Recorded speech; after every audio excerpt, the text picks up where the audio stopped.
Hello there, my little fairy tale friends, and a warm welcome to part 2 of Mylla's Secret, the very first story in SoundTales' brand new original series, Hidden Beings.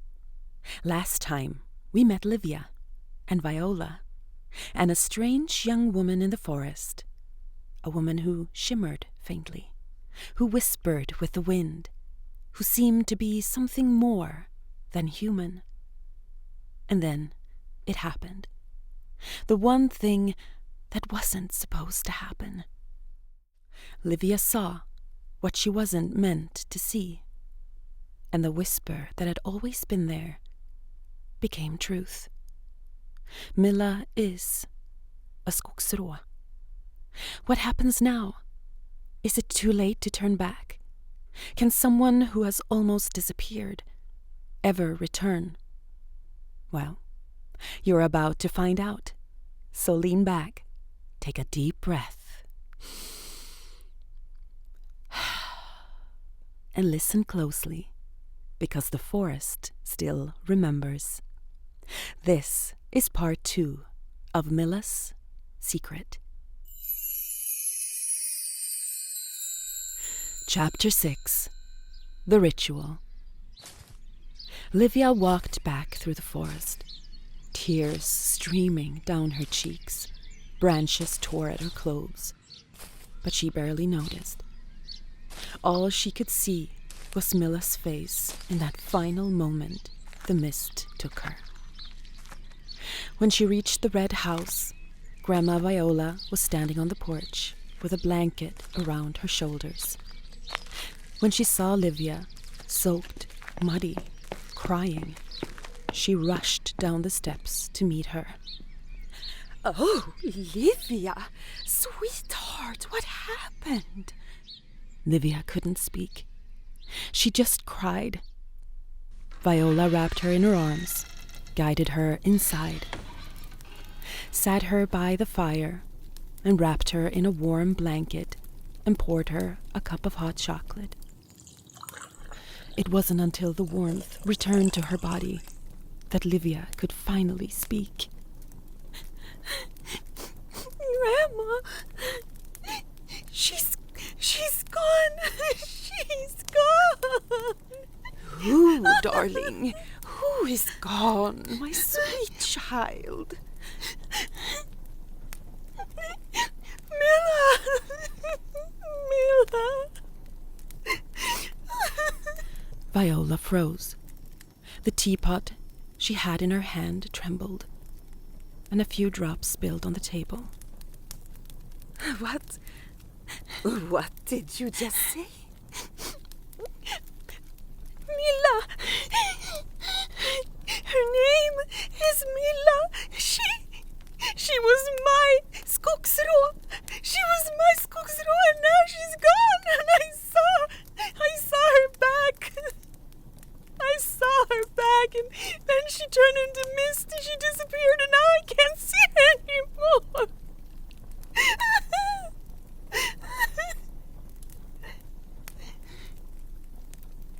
Viola slowly sat down in the chair across from her. Her face had gone pale. Tears welled in her eyes. "Mylla, my Mylla, after all of these years." Livia looked up. What do you mean, Grandma? You knew her too? Viola nodded, her voice barely a breath. "When I was little, just like you, she was my best friend. We walked the forest together.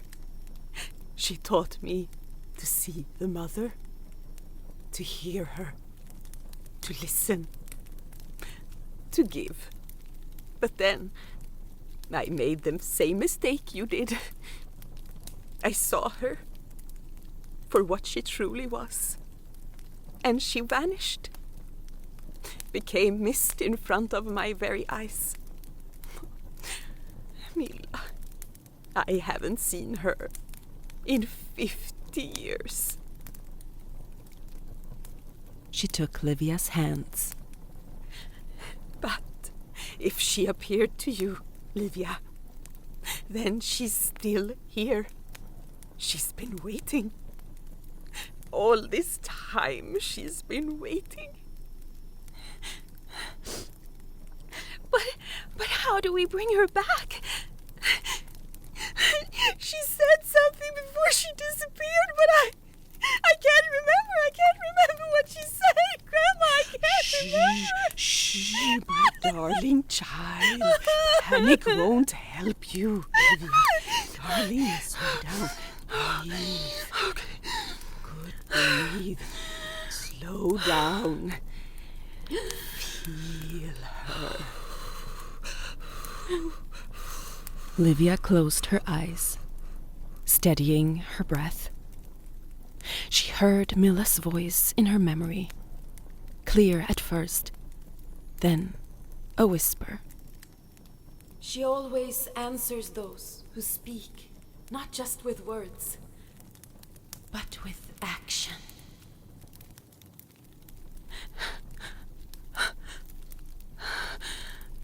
She said she always answers those who speak not just with words, but with action. Viola went still. Action, not words.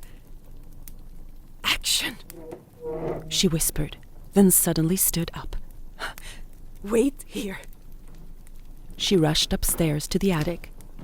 Livia heard her moving boxes, opening trunks, and after a while she came back down, carrying an old dusty book.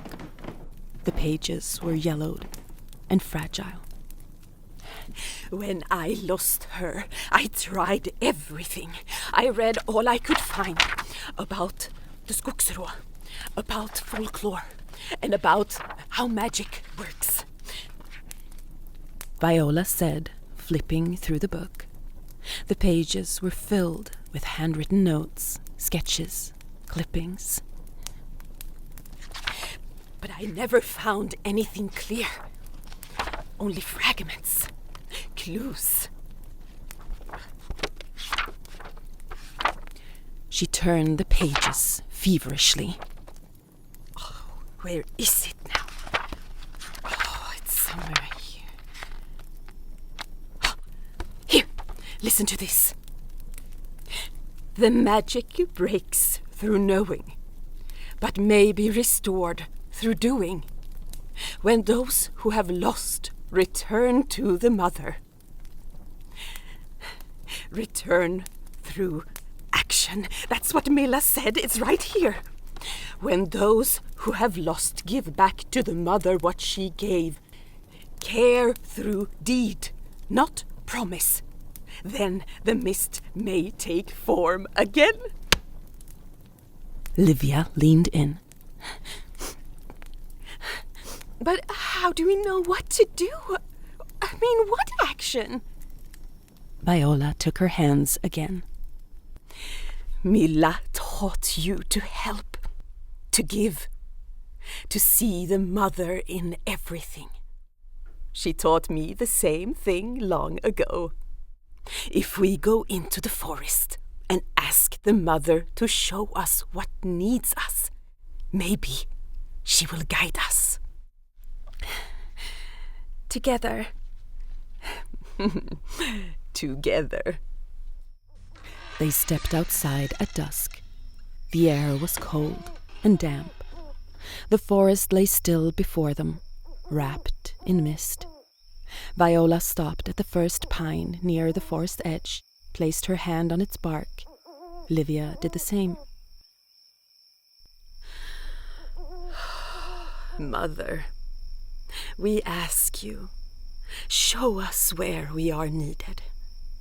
Lead us to what needs help. Livia closed her eyes. Please, we want to give back.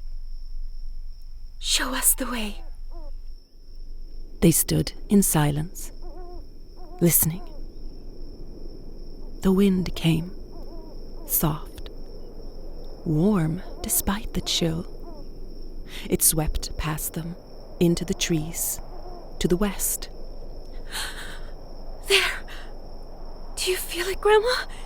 Do you feel how the heart pulls us? Viola nodded. The mother answers. Come.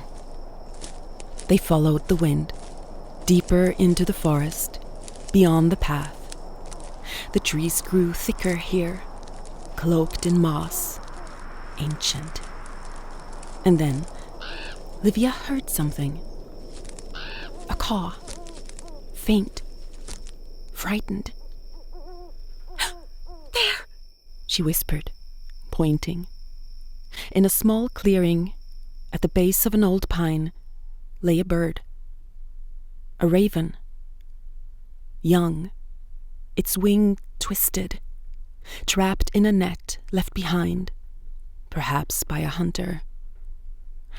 Livia saw in her mind's eye the first time she met Mylla, and the raven that had been with her.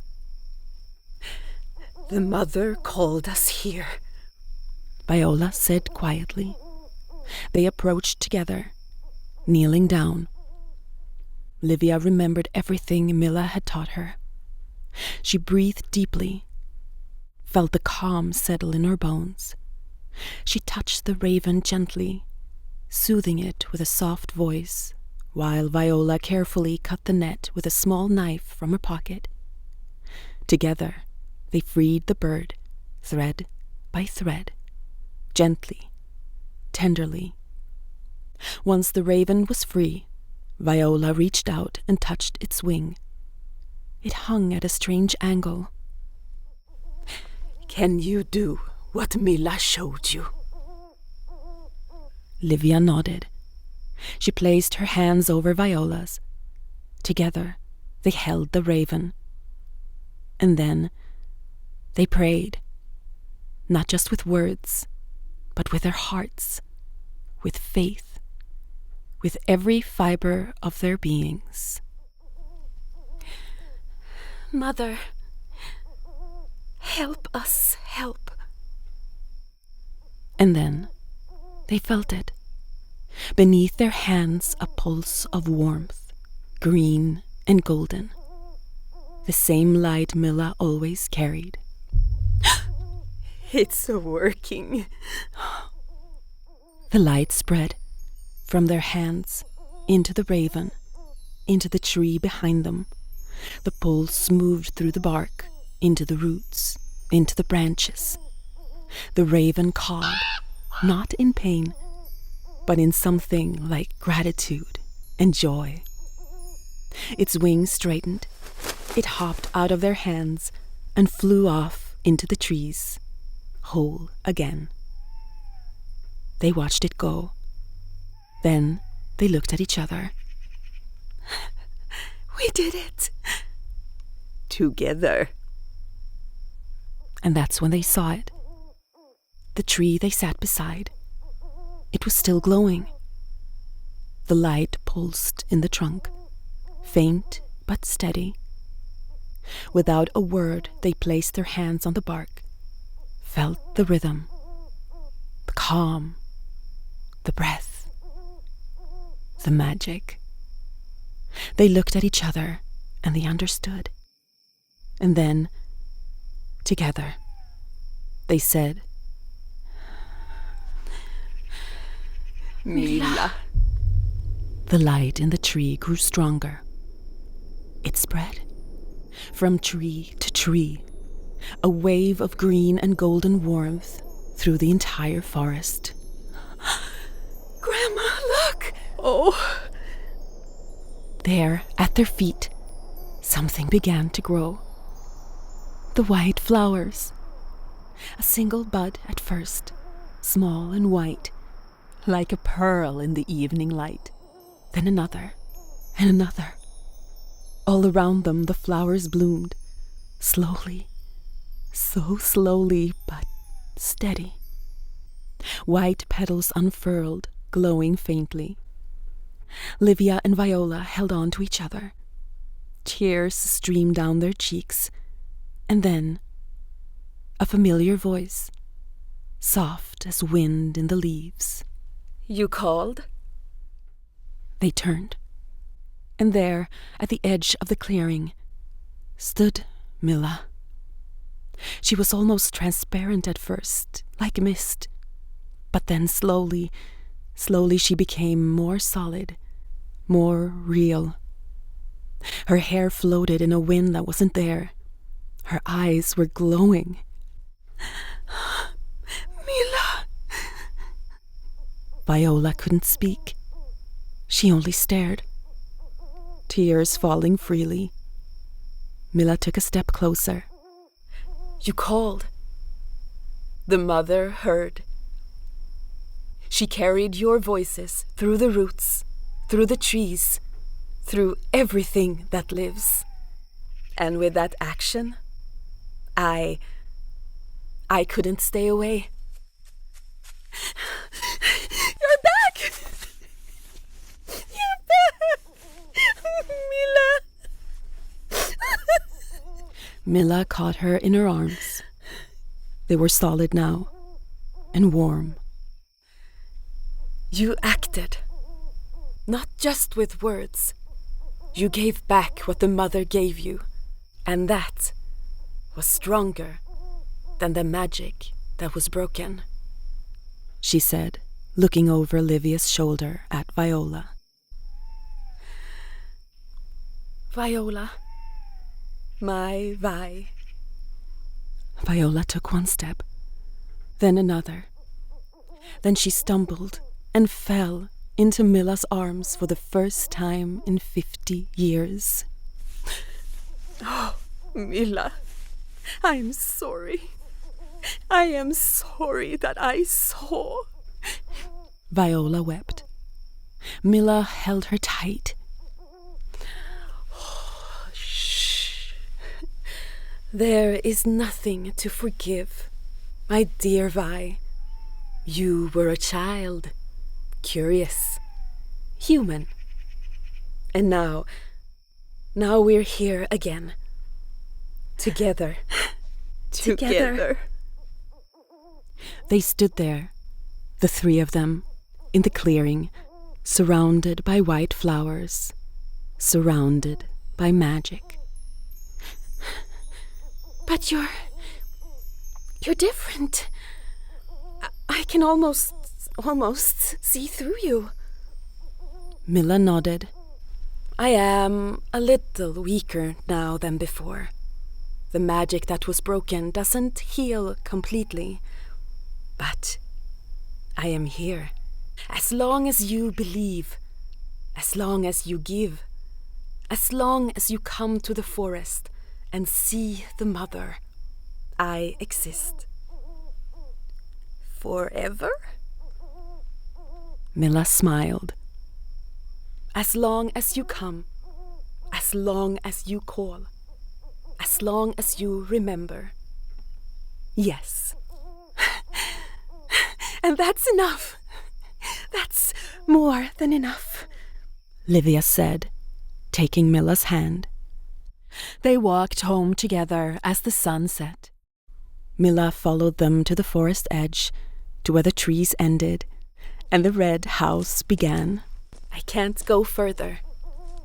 The mother keeps me close to the forest now. I'm part of her even more deeply than before. But we can still call you. Yes, and I will always come. Livia placed her hand on the nearest pine. Until next time, Mylla. Mylla smiled. Her form was already fading into twilight. Until next time, my friends. And then she was gone. Only mist remained between the trees. But this time, Livia knew it wasn't a goodbye. It was a, I'll see you soon. The next morning, Livia and Viola sat at the kitchen table. Sunlight streamed through the windows. Viola poured hot chocolate for them both. They drank in silence, warm, grateful silence. Thank you, Livia said at last. Thank you?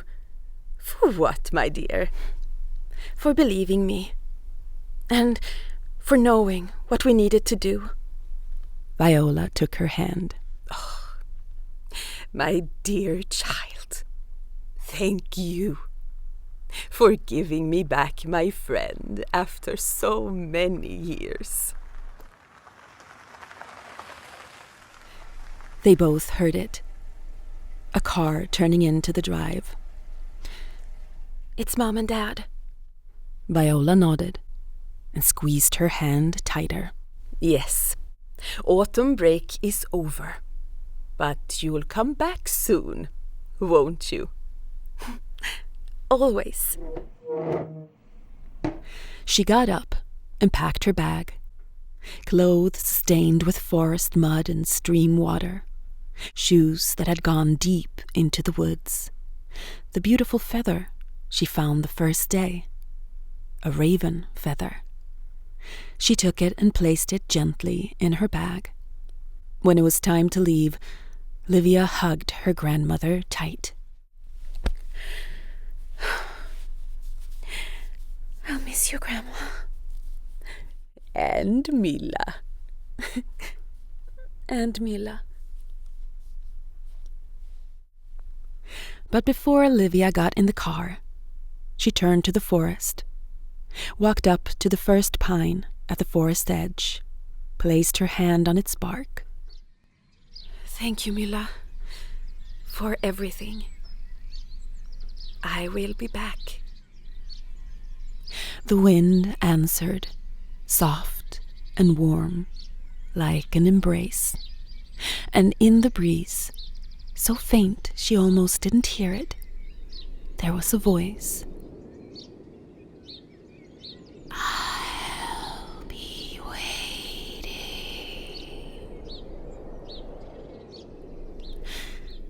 Livia smiled through her tears. Then she walked to the car and got in. And as they drove away, she watched until the red house and the forest disappeared behind the bend. A few weeks later, Livia sat in her room in the city. Outside the window, traffic, voices, the noise of city life. It all felt so far from the forest, so gray. She missed her grandmother. She missed the white flowers. She missed the trees that knew her name. She missed Mylla. Livia got up and went to the window and looked outside. Across the street there was a small park. A few old trees stood there, mostly pavement and swing sets, but the trees were there. She put on her jacket. I'm going out for a bit, she called. She ran across the street into the park. People were walking their dogs. Children were playing.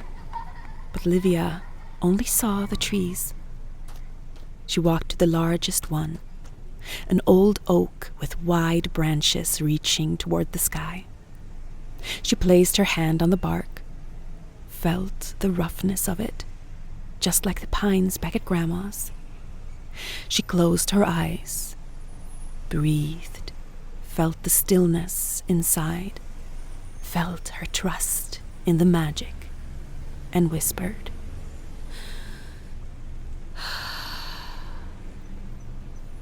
Mylla.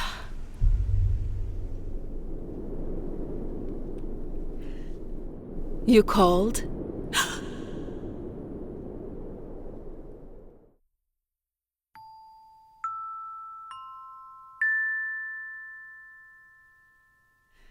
And just like that, Livia heard Mylla's voice again, right in the middle of the city, by a tree in a park. Because the magic didn't stay behind in the forest with Viola. It followed Livia home. It lives inside her now, in her hands and in her heart. The mother doesn't belong to just one place, oh no. She is wherever trees grow, where someone listens, where someone gives. Sometimes we think magic only lives in faraway forests with old grandmothers, in stories from long ago. But maybe we carry the magic with us. Maybe it lives in how we see the world, in whether we choose to listen, to give, to believe. The next time you pass a tree, lay your hand on its bark. Feel. Listen. Maybe you'll hear something. Maybe the mother will answer. This was Livia's story, but there are others in different forests, in different lands, who can also see what's hidden. Next time we might follow someone completely new, who knows? But the magic is the same everywhere. Thank you for listening to Hidden Beings, Mylla's Secret. If you'd like to hear more stories in this series, please let me know in the comments. And if you love this tale, share it with someone who believes in magic, and please consider subscribing. If you'd like to support SoundTales so that more stories can be created, you'll find me on Patreon under the Tale Tree, where the entire story will soon be available in one piece. The link will be in the description. And remember, the mother always listens to those who give more than they take. Thank you for listening to Hidden Beings, Mylla's Secret today, and I'll see you again soon, right here on SoundTales.